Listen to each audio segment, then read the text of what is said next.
পৃথিবী ধ্বংসের কারণ জানব কিভাবে? কোরআনুল কারীম পৃথিবীর শুরুলগ্ন থেকে কিয়ামত পর্যন্ত ঘটে যাওয়া প্রায় কথাগুলির ইঙ্গিত দিয়েছেন। মানুষ যদি বুঝতে পারে তা বুঝলো, না বুঝলে আর কি নাই।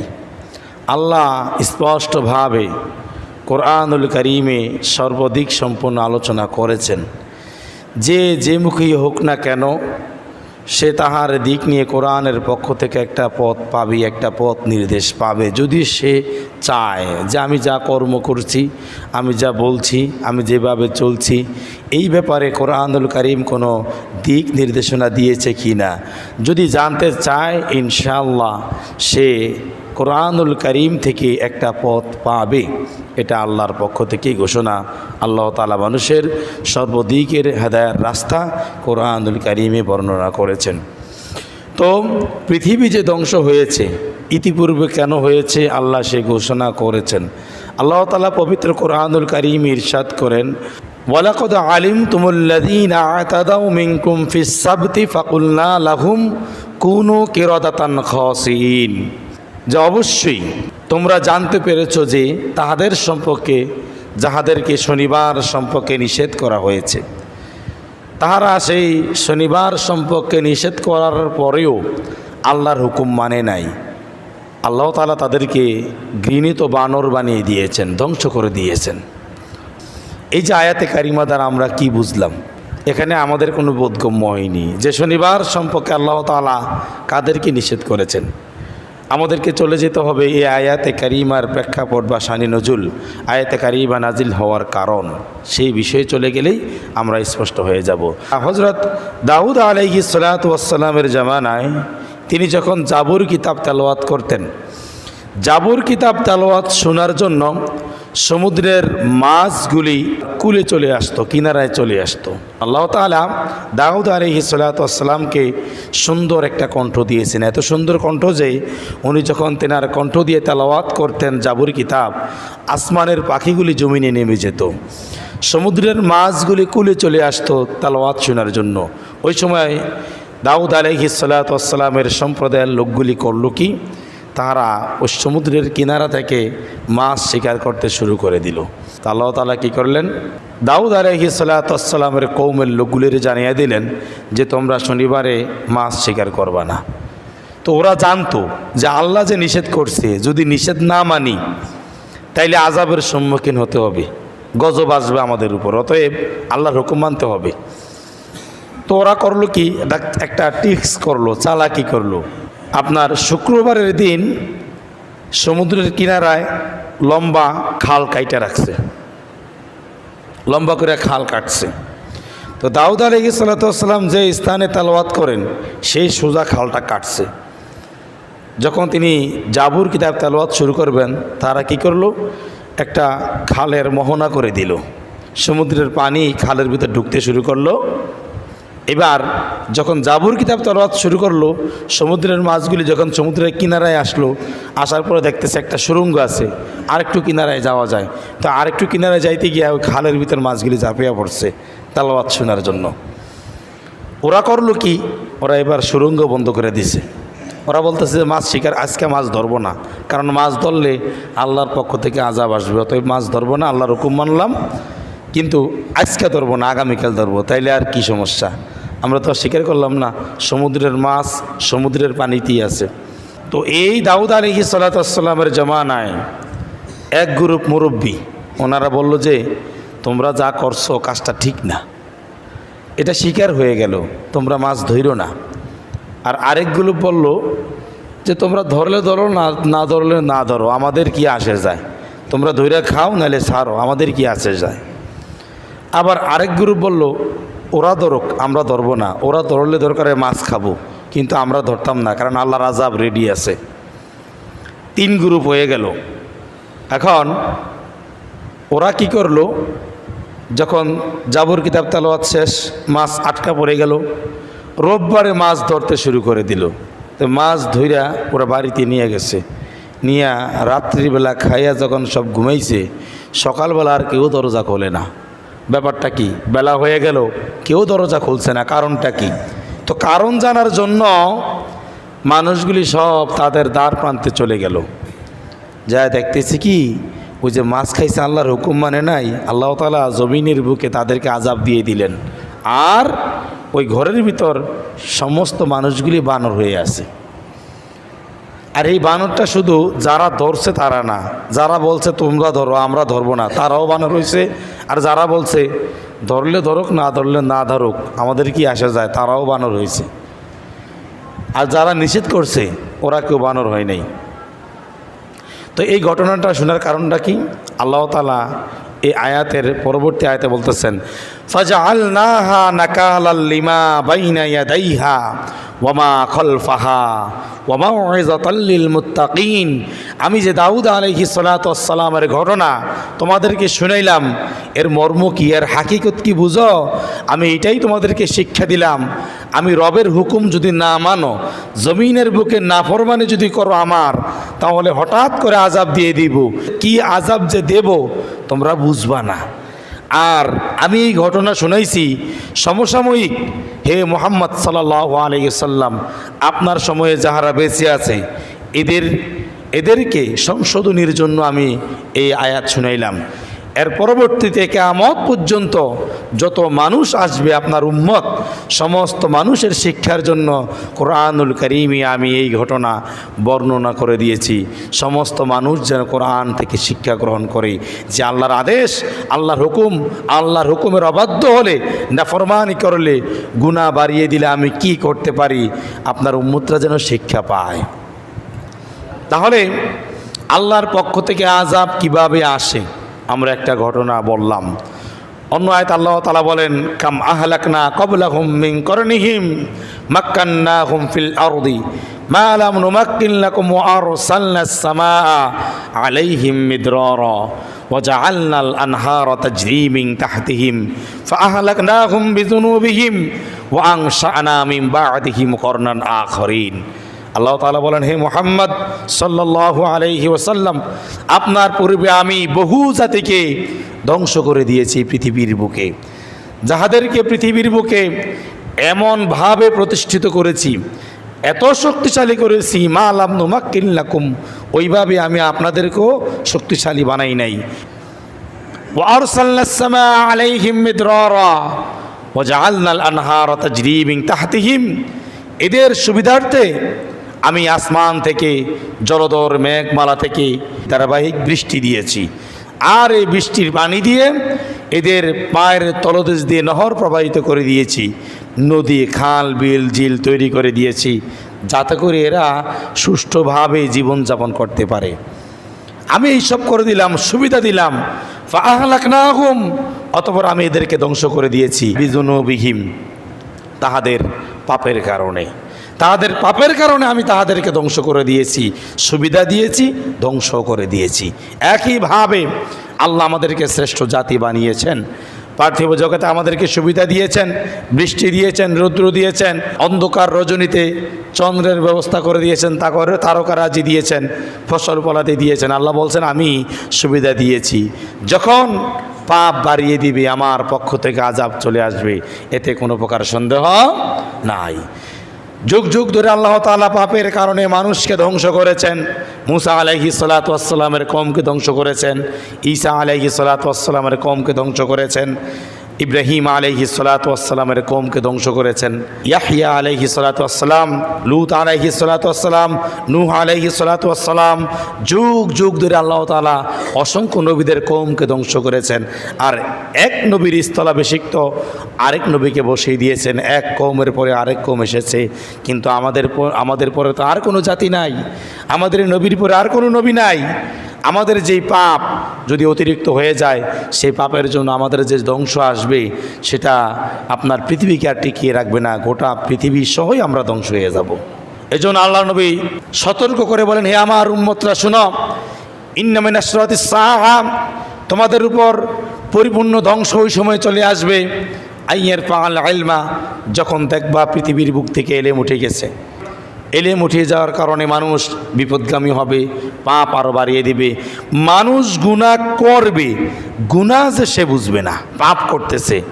পাপকে কেউ যদি জায়েজ মনে করে সেটা হচ্ছে কুফরি। মানুষ না জেনে সে পাপ করতেছে, জায়েজ মনে করে যদি কোনো পাপ করে সেটা কি কুফরি। আর এই কুফরি করার কারণে মুসলিম বেশি দিন টিকবে না, মুসলিমত্ব রক্ষা হবে না যদি এলেম উঠে যায়, বিদ্যা উঠে যায়। মানুষ শিখছে না তাদের চরিত্র নিয়ে, তাহাদের কার্যবালী নিয়ে, তাদের কথাবার্তা, চলাফেরা, চাল চলন, এইসব নিয়ে কোনো বিদ্যা বুদ্ধি কিছুই শিখছে না। শরিয়ার কোনো বিদ্যা নাই, হায়ওয়ানের মতন জীবনযাপন করতেছে, বিদ্যা বুদ্ধি নাই। ভাবছে আমি মহাপণ্ডিত, মহাজ্ঞানী, মহাপণ্ডিত মহাজ্ঞানী, দৈনিক 2-4টা কুফরি করে, শিরেক করে, বেদাত করে, পাপ করে, আর সেই পাপকে পাপ মনে করতেছে না। মানুষ গুনাহ করতেছে একজন আরেকজনের বিরুদ্ধে। এই যে দেখেন না, আপনি আজকে আপনি জজ কোর্টে যান, কোনো মামলা দায়ের করেন, মামলার জন্য যান, মিথ্যার ছড়াছড়ি, সত্য বলতে কোনো জিনিস নাই, মিথ্যার ছড়াছড়ি। যেই যাক আপনাদের ব্যক্তিগত অভিজ্ঞতা রয়েছে, আমার তেমনটা নাই, আপনাদের মুখ থেকে আমি শুনছি।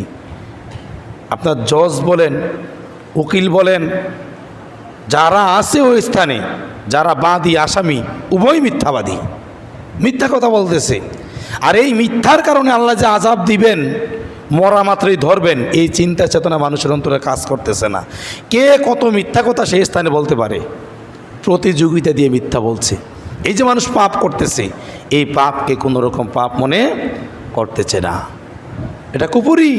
ওয়াকসারাত জালাম, বর্বরতা বেড়ে যাবে, জিহালাত বেড়ে যাবে, ঘরে ঘরে মূর্খতায় ভরে যাবে, শরিয়ার কোনো জ্ঞান থাকবে না, দিনের কোনো জ্ঞান থাকবে না, মানুষ মূর্খ হয়ে যাবে।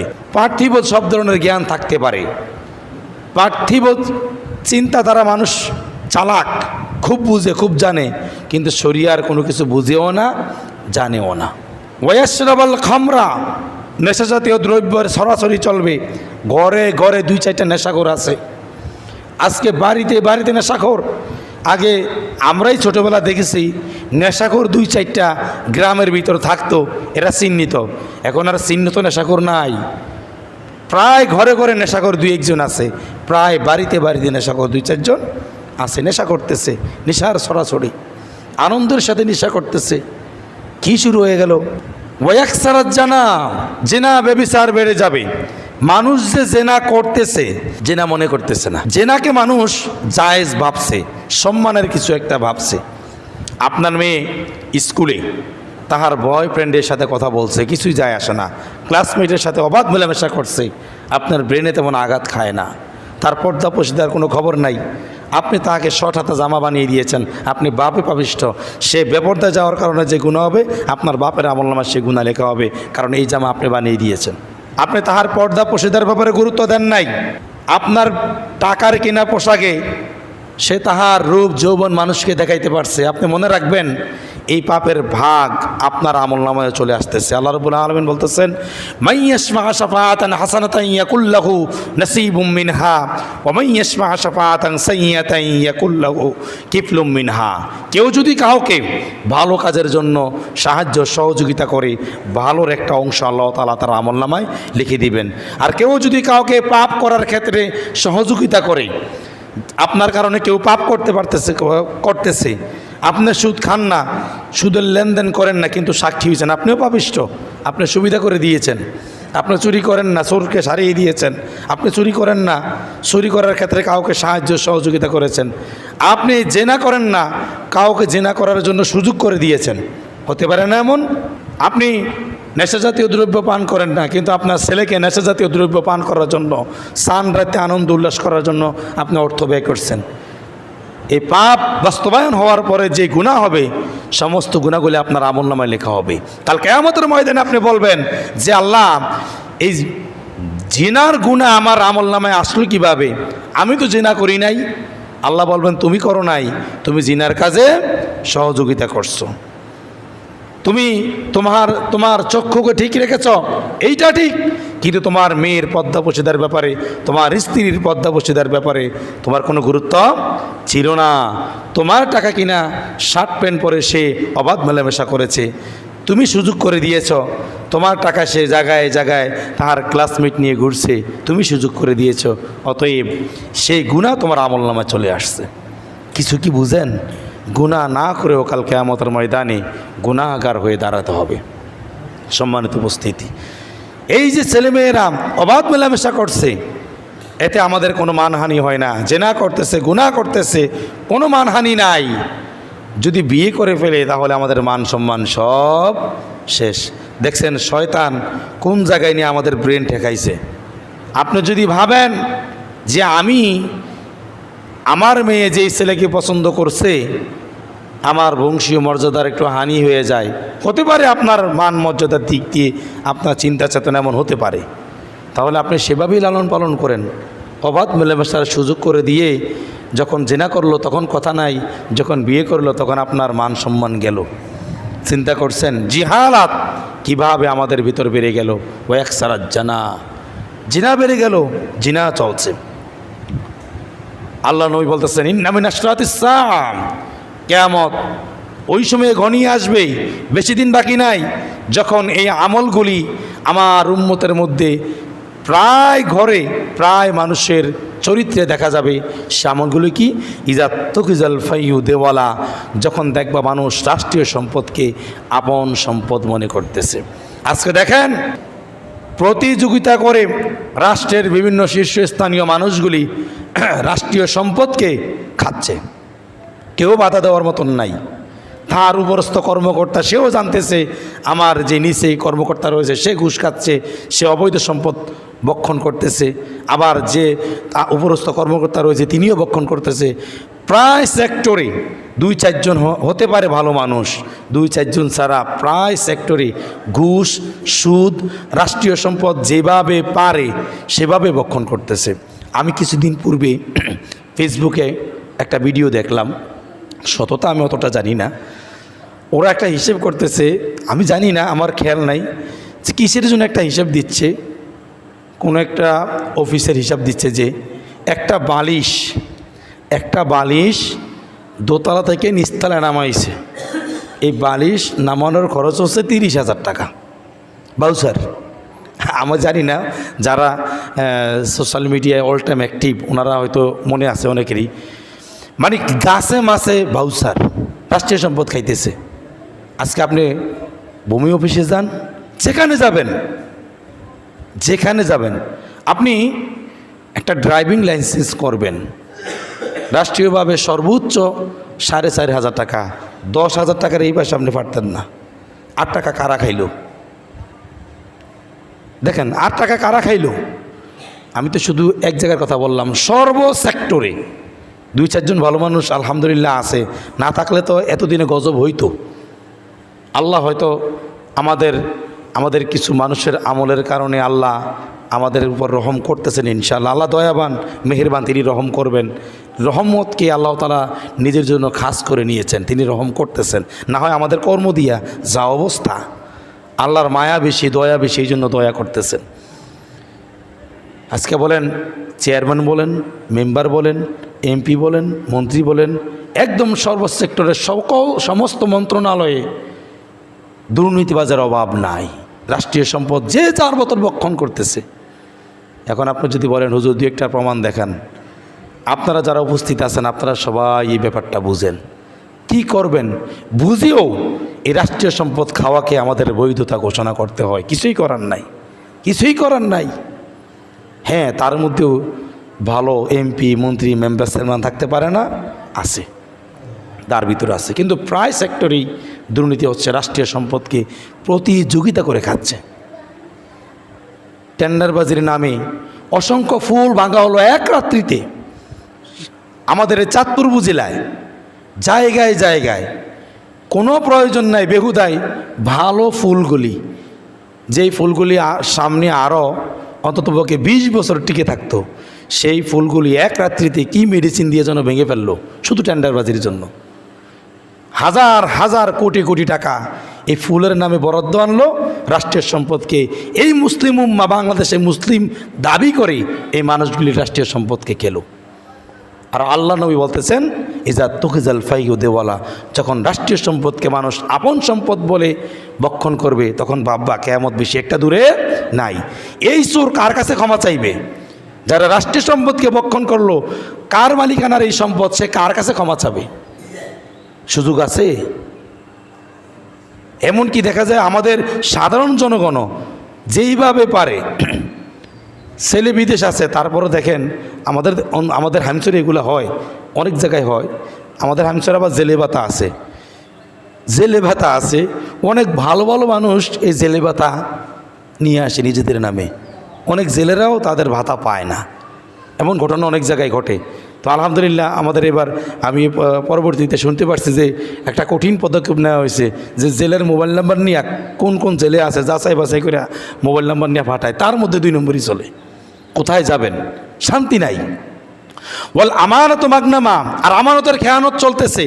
যে যেখানে আমানত পাচ্ছে, আমি ইমাম সাহেব মুসল্লিরা আমার কাছে আমানত, আমি আমার মতো করে খেয়ানত করতেছি। অনেক কথা মুসল্লিদের সুবিধার্থে আমি লুকিয়ে রাখি, বললে চাকরি থাকবে না, বিপদ, মুসল্লিরা রাগ করবে, কথা বোঝেন না, অনেক কথা আমি লুকানোর চেষ্টা করি। আজকে দেখেন বাবা সে তার আমানতদারি, তার খেয়ানত করে। আল্লাহ তাকে সন্তান দিয়েছেন আমানত, সে সন্তানকে কি বানায়? আপনার পাইলট বানায়, ডাক্তার বানায়, ইঞ্জিনিয়ার বানায়। এটা দোষণীয় ছিল না, এটাও ভালো কাজ, সে বানাচ্ছে, কিন্তু দিনের কোনো শিক্ষা দিচ্ছে না। এমন পড়াশোনা করলো, এত ব্রিলিয়েন্ট ছেলেটা, সে ঢাকা ইউনিভার্সিটিতে পড়াশোনা করতেছে, আর সে বলতেছে দেয়ার ইজ নো গড, স্রষ্টা নামে কেউ নাই। এই পিতামাতা এই সন্তান দিয়ে কি হবে?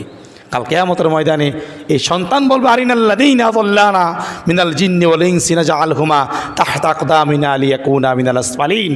হে আমার রব, আমার সেই পিতামাতা কোথায় যাহারা আমাকে সঠিক পথ দেখায় নাই, আমি বিপদগামী হয়েছি, পথভ্রষ্ট হয়েছে, সেই জিনগুলি কোথায়, সেই মানুষগুলি কোথায় যাহাদের পড়াশোনার কারণে, যাদের সঠিক বিদ্যা না পাওয়ার কারণে আমি বিভ্রান্ত হয়েছি।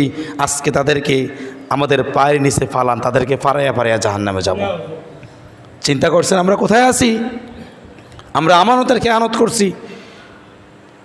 বড় ভাইয়ের কাছে বাড়ির সম্পদ, বাড়ির মুরব্বীর কাছে বাড়ির সম্পদের হিসাব আছে, উনিও খেয়ানত করতেছে সুযোগ মতন, যে যার যার মতন। এতিমের সম্পদ ভক্ষণ করতেছে, গরিবের সম্পদ ভক্ষণ করতেছে। ছোট ভাই বড় ভাই, বড় ভাই ছোট ভাই, এক এক ভাই আরেক ভাইকে বিক্রি করে খাচ্ছে, বাবার কাছ থেকে গুজাবতে সম্পদ লিখে নিচ্ছে। অসংখ্য ঘটনা ঘটছে গোটা বাংলা জুড়ে। ওরা মুসলিম, ওরা বলতেছে আমরা মুসলিম। আরে বাবা, কেমন মুসলিম না, মুনাফিক। আল্লাহু আকবার। ওদের জিহালাত, ওদের মূর্খতা, বর্বরতা এত বেশি যে এদের কোনো খবর নাই। এদের কর্মের কারণে মুসলিমত্ব হারিয়ে মুনাফিকে রূপায়িত হয়েছে, এরা মুনাফিক হয়ে গেছে, এদের কোনো খবর নাই। ইন্নাল মুনাফিকিনা ফিদ দারকিল আসফালি মিনান নার। আল্লাহ রাব্বুল আলামিন এই মুনাফিকদেরকে জাহান্নামের তলদেশে নিক্ষেপ করবেন। ও যাকাত মাগরামা, জাকাতকে জরিমানা মনে করতেছে, জাকাত দিচ্ছে না, জাকাতের হিসেব করতেছে না, ভাবতেছে আমার সম্পদ থেকে কমে যাবে, এটাও কি সম্ভব, আমি জাকাত দেব? জাকাত দিতে চাচ্ছে না, জাকাতকে জরিমানা মনে করে। অত ইলমালি গায়রিদ দ্বীন, এই দিনের বাইরে জ্ঞান চর্চা করতেছে আমাদের সন্তানরা। দিনের ব্যাপারে কোনো জ্ঞান অর্জন নাই, দিন শিখার কোনো ইচ্ছা নাই, শুধু দিনের বাহির জ্ঞান অর্জন। কিন্ডারগার্টেনে, স্কুলে, প্রাইভেট পড়ার জন্য অনেক ছেলেরা কোরআন শিখতে পারতেছে না, কোরআন শিখছে না, শরিয়া শিখছে না। ওরা নামাজ জানে না, রোজা জানে না, হজ জানে না, আল্লাহ চিনে না, ফেরেশতা চিনে না, রাসূল চিনে না, কিতাবও জানে না। ওরা দিনের বাহিরে শিখছে। আর দিনের বাইরে শেখার ব্যাপারে আমাদের সবচাইতে বেশি সহযোগিতা এবং উৎসাহ। এটা কেমন? মানুষগুলি তাহাদের স্ত্রীর কথা শুনে, কিন্তু মায়ের কথা শুনে না। মায়ের অবাধ্য, স্ত্রীর প্রতি পুরা বাধ্য। হ্যাঁ, স্ত্রীর বাধ্য হওয়া কি হারাম? অবশ্যই না। স্ত্রীর বাধ্য হওয়া সুন্নাহ। আপনি স্ত্রীর বাধ্য হন, কিন্তু স্ত্রীর বাধ্য হতে গেলে মায়ের অবাধ্য হতে হবে। বেটা মূর্খ, তোকে এটা কে শিখিয়েছে? মায়ের ভালোবাসা মাকে দিতে হবে, স্ত্রীর ভালোবাসা স্ত্রীকে দিতে হবে। আপনি কি স্ত্রীর ভালোবাসা মাকে দিতে পারবেন? মায়ের ভালোবাসা স্ত্রীকে দেওয়া যাবে?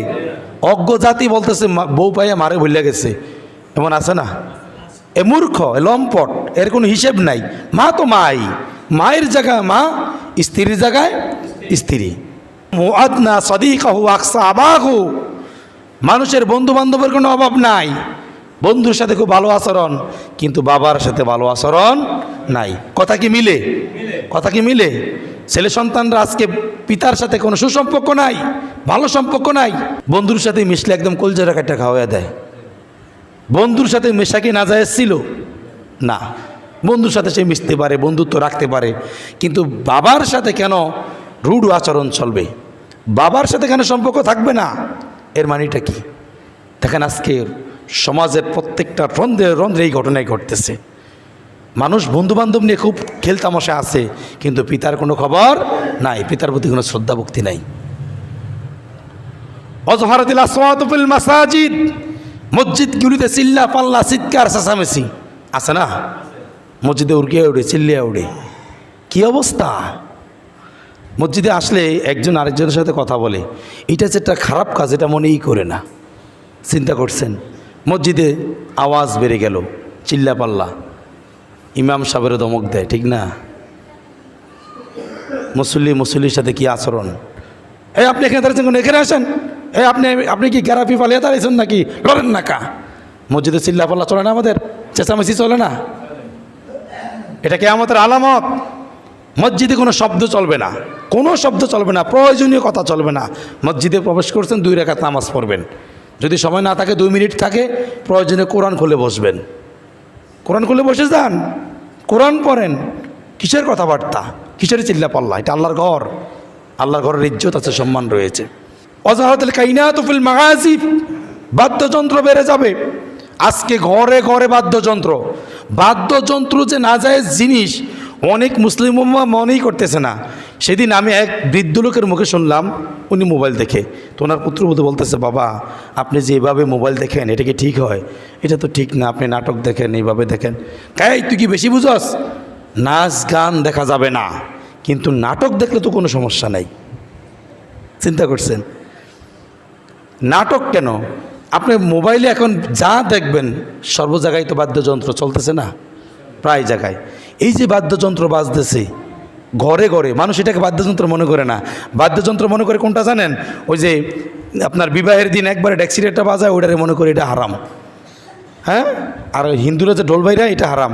আর নিজের ঘরে মোবাইলে যে বাদ্যযন্ত্র আছে, নাটক দেখে, সিনেমা দেখে, কৌতুক দেখে, যা দেখে, এখানে যে বাদ্যযন্ত্র বাজতেছে এটাও যে হারাম, মানুষ মনেই করে না, এটা কুফরি।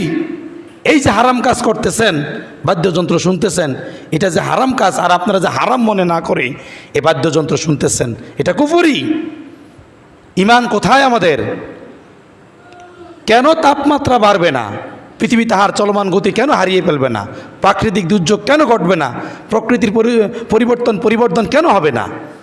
এই পাপগুলো যদি মানুষ করে, আল্লাহ রাসূল বলতেছেন যে ফারতাকিবু ইনদা যালিকা রিহান হামরাউ ওয়া যালজালাতাও অমাসখাও ওয়াকাযাফা ওয়া আয়াতান তুতাবাউ কারিজামান সিলকুহু ফাতাতুবা। আল্লাহ নবী বলতেছেন, শোনো, যখন দেখবা মানুষ এভাবে করে বাদ্যযন্ত্র বাড়িয়ে দিয়েছে, এই পাপগুলি বাড়িয়ে দিয়েছে, পাপ করতেছে, পাপকে পাপ মনে করতেছে না, তখন আমার উম্মতের উপর দিয়ে চলে আসবে বিভিন্ন ধরনের জিলজাল, ভূমিধস, ভূমিকম্প, আযাব, পৃথিবীর প্রাকৃতিক একটা পরিবর্তন। এই যে আপনি দেখেন, আপনি মোবাইল চালান না, মোবাইলটা হঠাৎ করে বন্ধ হয় না, দেখবেন তো একদিন উল্টো পাল্টা কাজ করতেছে, আস্তে আস্তে নষ্ট হয়। টিভি চালাইছেন না আপনারা ঘরে, টিভি কি হঠাৎ করে নষ্ট হয় নাকি? আস্তে আস্তে জিজরায়, আপনার ডিসপ্লে ছোট হয়ে আসে, বা আস্তে আস্তে ডিস্টার্ব দেয় যে নষ্ট হইতেছে, হঠাৎ করে একদিন টিভি শেষ। ঠিক একইভাবে এই যে ভূমিকম্প, এই যে আপনার ভূমিধস, এই যে জলোচ্ছ্বাস, এই যে অতিরিক্ত মাত্রায় আপনার এই যে অগ্নিপাত ঘটতেছে, বিদ্যুৎ চমক, বিজলি পড়তেছে, এগুলা পৃথিবী তাহার ভারসাম্য হারিয়ে ফেলছে। যার কারণে আল্লাহ তাআলা ছোট ছোট আযাব দিয়ে মানুষকে সতর্ক করতেছেন। যখন মানুষ সতর্ক না হবে, বড় আযাব দিয়ে একেবারেই শেষ করে দিবেন। বুঝলেন না এই কথা? এই যে আপনার তাপমাত্রা বেড়ে গেছে, এটা ভাববেন না, এটা ভাববেন না এই আজকে এই শেষ, কালকে মনে ঠিক হয়ে যাব, আগামী বছর মনে আরও কমবো। আপনারা কে বলছে? পাপ যদি না কমান, চরিত্রের পরিবর্তন যদি না করেন, তাহলে এই আযাব থেকে বাঁচার কোনো বিকল্প রাস্তা নাই। দিন দিন আরও তাপমাত্রা বাড়বে, মানুষ আরও বিপদের সম্মুখীন হবে, আরও রিজিকের স্বল্পতা দেখা দিবে, আরও পেরেশানি বাড়বে। ছেলে নিয়ে, মেয়ে নিয়ে, স্ত্রী নিয়ে, পিতামাতা নিয়ে, যে যাকে দেখবে, মানুষ এমন একটা পর্যায়ে পৌঁছে যাবে কিয়ামতের আগে, মানুষ ভাববে বেঁচে থাকার চেয়ে কবরটা নিরাপদ। বুঝেন নাই? আমি যে বেঁচে আছি এটা নিরাপদ না, কবর নিরাপদ। আপনি দেখেন না, দিন দিন মানুষের আত্মহত্যা বেড়ে যাচ্ছে। সে এমন একটা সামাজিক চাপে আছে, পারিবারিক চাপে আছে, বিদেশে অনেকে আত্মহত্যা করে। কি কারণ? আত্মহত্যা করতেছে। সে ভাবতেছে আমার এই বেঁচে থাকার চেয়ে মরে যাওয়াই শ্রেয়। অথচ পার্থিব জগতের সমস্ত কষ্ট এক করলে মৃত্যুর সময়ের কষ্টের সমান হবে না। মৃত্যুর সময় যে কষ্ট আছে হাজারো কষ্ট এক করলে কবরের সমান কষ্ট হবে না। তারপরে মানুষ সেই কষ্টকে গ্রহণ করে নিচ্ছে। কিছু কি বুঝেন? এখন কেমন যেন একদম বিতৃষ্ণা লাগতেছে। অনেকে তো ভাবছে আমি মরলেই বাঁচি। যা অবস্থা, মানুষ যা কামনা করে না তাই করতেছে। মানুষের কাছে আছে 5 টাকা, কিন্তু সে ঋণ হয়ে আছে 500 টাকা। ঠিক নয় কি? আছে 5 টাকা, ঋণ হয়েছে কয় টাকার? 500 টাকার। এর শান্তি কি আর আছে? এর ঘুমাইতেও শান্তি নাই, খাইতেও শান্তি নাই, বসতেও শান্তি নাই। আস্তে করে হঠাৎ করে একদিন স্ট্রোক করেই শেষ। এর গ্যাস্ট্রিক বেড়ে গেছে। টেনশন থাকলে গ্যাস্ট্রিক বাড়ে। ডাক্তাররা তো আছে, ডাক্তাররা জিজ্ঞেস করেন। টেনশন থাকলে খিদা লাগে না, গ্যাস্ট্রিক বেড়ে যায়। কথা বুঝেন না? বিভিন্ন চিন্তা ভাবনা থাকলে খানা পেটে যায়, যায় না তো? আমাদের অবস্থাটা কি? হ্যাঁ, এই অবস্থার পরিবর্তন ঘটবে। সেই পূর্বের শান্তি আমরা ফিরে আসব। আমাদের পূর্বের মানুষের ন্যায় হতে হবে। সে আদর্শবান আমাদের হতে হবে। আমাদের নীতি ঠিক করতে হবে। আমল, আখলাক, চরিত্র, এই চারিত্রিক পরিবর্তনের প্রয়োজন যদি না করতে পারি শান্তি হবে না। আমি আপনাদেরকে সর্বশেষ একটা ঘোষণা দিয়ে দিলাম। মানবেন বা না মানবেন সেটা আপনাদের বিষয়। আমি বলছি আপনাদেরকে, আমি এই ওসিয়ত এই জন্যই করছি, মৃত্যু পর্যন্ত মনে রাখবেন। আপনি ভাবছেন যে হুজুর গোটা বিশ্বজুড়ে অশান্তি, তা আপনার তাপমাত্রা, জলোচ্ছ্বাস, আমি একলা মানলেই কি আমি ভালো থাকতে পারবো? আপনার উপর আল্লাহ একাই খাস রহমত নাজিল করবে, এটাই ঠিক। আপনি আজকে চারিত্রিক পরিবর্তন করেন, আপনি সঠিক হয়ে চলেন, শরিয়াকে মেনে চলেন, আপনার অন্তরে আল্লাহ যে শান্তি দিবে, আপনার পাশে সবাই জল্লাপুরে মরবে, কিন্তু আল্লাহ আপনাকে শান্তিতেই রাখবে। আপনি ভাবছেন হুজুর এটা অবাস্তবের কি আছে? আপনারা প্র্যাকটিক্যাল তো দেখতে পারেন। প্র্যাকটিক্যাল দেখেন, চরিত্রের পরিবর্তন করেন, আপনার আমলের পরিবর্তন করেন, আল্লাহমুখী হন। দেখবেন তো যার কাছে আপনার পাওনা আছেন সে আয়সা বলবে টাকা পরে দিয়েন, চাপ নিয়েন না, আস্তে দিয়েন। সে নিজে আইসাই বলবে।